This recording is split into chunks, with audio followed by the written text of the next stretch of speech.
broken arrows are nuclear accidents that don't create a risk of nuclear war. Examples include accidental nuclear detonations or non-nuclear detonations of nuclear weapons. So far, the U.S. Department of Defense recognizes 32 such incidents. They're sobering examples of how one tiny mistake could potentially cause massive unintentional damage. The first recorded American military nuclear weapon loss took place in British Columbia on February 14, 1950. A Convair B-36 was on its way from Eielson Air Force Base near Fairbanks, Alaska to the Carswell Air Force Base in Fort Worth, Texas. The bomber was scheduled to take part in a mission that simulated a nuclear attack on San Francisco. The role of the bomber was to see if these kinds of planes could perform bomb runs in extremely cold weather. That way, the military could see how the bomber would perform if it ever got attacked by the Soviets and had to respond. Because it was meant to go on a mock bomb run, the plane was carrying a Mark IV atomic bomb. However, the military wasn't actually planning to nuke anybody, so the bomb didn't contain the plutonium core necessary for a nuclear detonation. Even so, it still had about 2,250 kilograms, 5,000 pounds, of regular explosives, so the Mark IV could still create a huge explosion. In one way, the mission was a success. The military wanted to find out whether or not the B-36 could attack the Soviets during the Arctic winter, and they learned the answer: it couldn't. Due to the harsh weather conditions, 3 of the 6 engines failed. The crew was forced to bail out, but they first jettisoned the Mark IV and detonated it over the Inside Passage in Canada. 5 of the 17 men aboard the B-36 died. Mars Bluff isn't a sprawling metropolis with millions of people and giant skyscrapers. It's a tiny unincorporated community located in Florence County, South Carolina. However, it does have one claim to fame. On March 11, 1958, Mars Bluff was accidentally bombed by the United States Air Force with a Mark VI nuke. A Boeing B-47 ELM stratojet departed from Hunter Air Force Base in Savannah, Georgia, and was headed to England. It was part of Operation Snow Flurry, in which bombers flew to England to perform mock drops to test their accuracy. The Boeing in question had a Mark V nuclear bomb on board. As with the British Columbia incident, the bomb was inactive but still had thousands of pounds of explosives. This one is entirely the captain's fault. While he was performing checks on the bomb, he accidentally grabbed the emergency release pin. This released the bomb from its harness, and it fell right through the bomber doors to the ground 4,500 meters, 15,000 feet, below. The bomb landed on the house of Walter Gregg. Fortunately, nobody was killed in the ensuing explosion, although Gregg and 5 other family members were injured. Gregg sued the Air Force and was awarded $54,000 in damages, which is almost $500,000 in today's money. Don't think that fumbles with nuclear weapons are a thing of the past. The most recent such incident happened in 2007 at the Minot Air Force Base in North Dakota.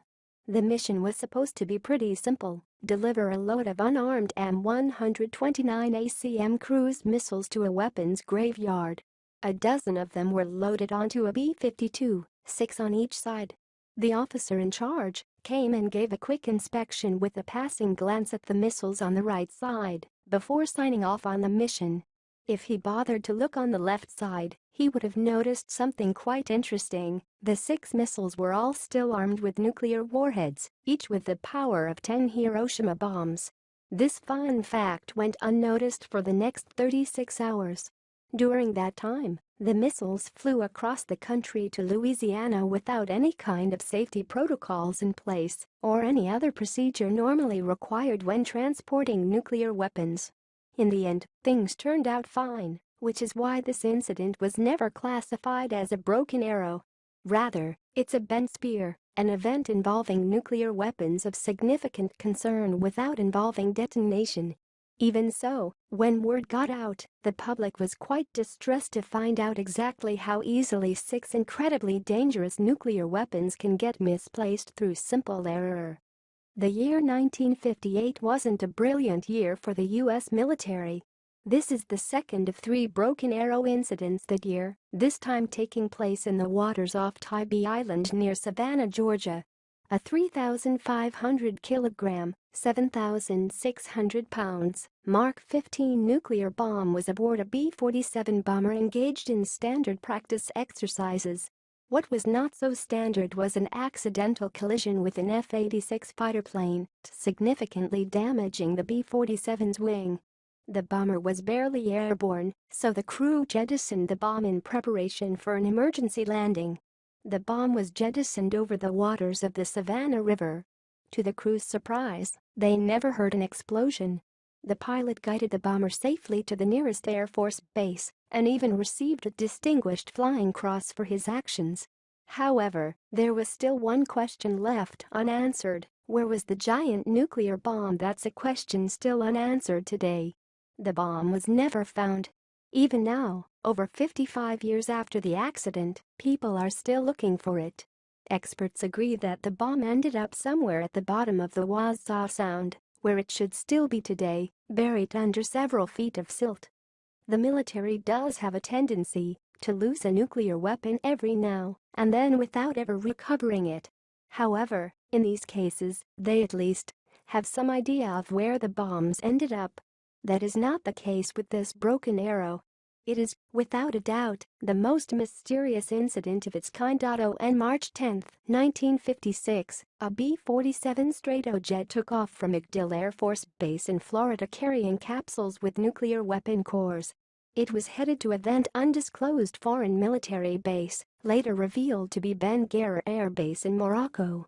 During the flight, the bomber was supposed to undergo 2 aerial refueling sessions. The first one went off without a hitch.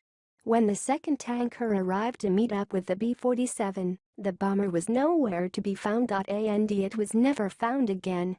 It had disappeared without a trace over the Mediterranean Sea. The Royal Navy organized extensive searches assisted by French and Moroccan troops stationed in the area. The best they could come up with is a report that the plane went down somewhere near a coastal village in Algeria called Port Said. The plane and its cargo was eventually classified lost at sea, and the 3 crew members were declared dead. This is a unique case, even for a broken arrow, and it goes to show that even obsolete nuclear weapons need to be handled with care as they are still dangerous. The incident took place at Lackland Air Force Base in San Antonio. Specifically, it occurred at the Medina Base, an annex formerly used as a National Stockpile Site, NSS. Back in the 60s, it was also used to decommission and disassemble old nuclear weapons.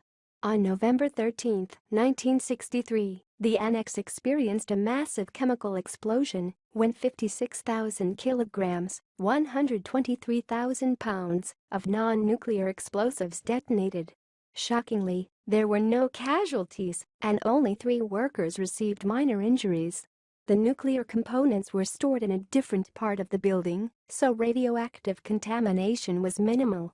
The incident became public immediately, but didn't cause a big stir because it was overshadowed when, just a few days later, President Kennedy was assassinated in Dallas. This is one of the most serious broken arrows in terms of loss of life. By the end, 19 people were dead, and almost 180 were injured. Among the victims was Brigadier General Robert F. Travis. The incident took place at the Fairfield Suisun Air Force Base in California. The Korean War was raging, and the military was transporting a load of Mark IV nuclear bombs to Guam. 10 B-29 bombers were loaded with 1 nuclear weapon each. Shortly after takeoff, one of the planes developed engine trouble. General Travis, aboard that plane, ordered it back to the base, but another error prevented the landing gear from deploying. The pilot had to crash land the B-29 in a remote area of the base.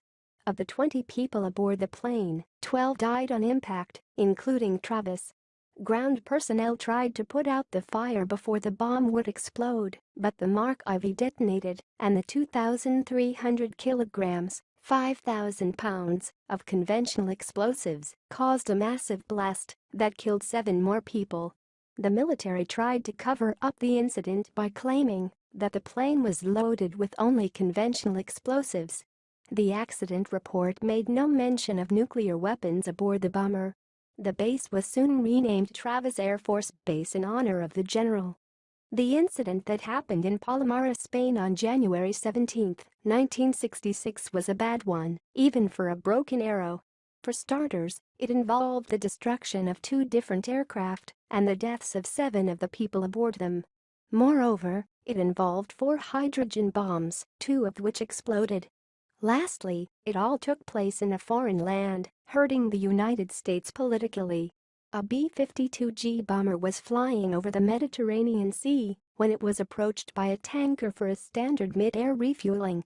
The 2 planes collided and both were completely destroyed. The bomber had been carrying 4 Mk-28 hydrogen bombs. One landed in a riverbed and was fine. It didn't leak. It didn't explode. Another fell in the sea and was recovered a few months later. 2 bombs landed near the Spanish village of Palomares and exploded on impact.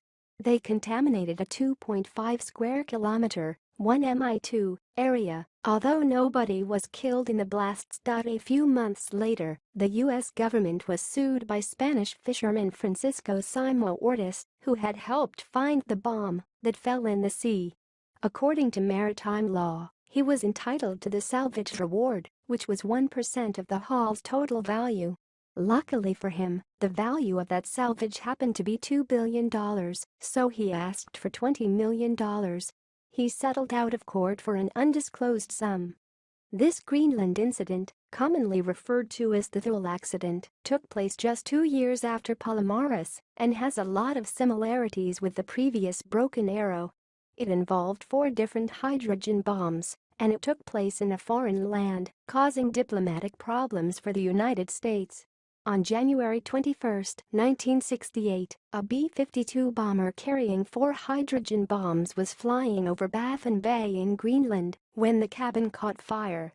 Originally, the plan was to make an emergency landing at Thule Air Base, but the fire was too severe and the plane didn't make it there.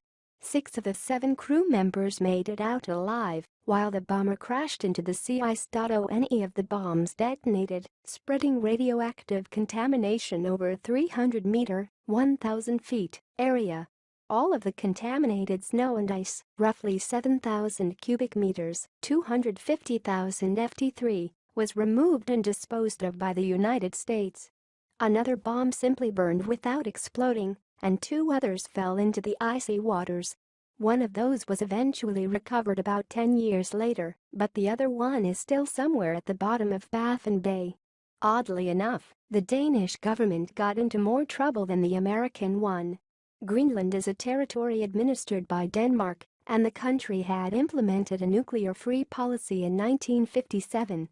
In what would eventually get dubbed Thulegate, it came out that the Danish government was secretly allowing the stockpiling of nuclear weapons on its soil during peacetime.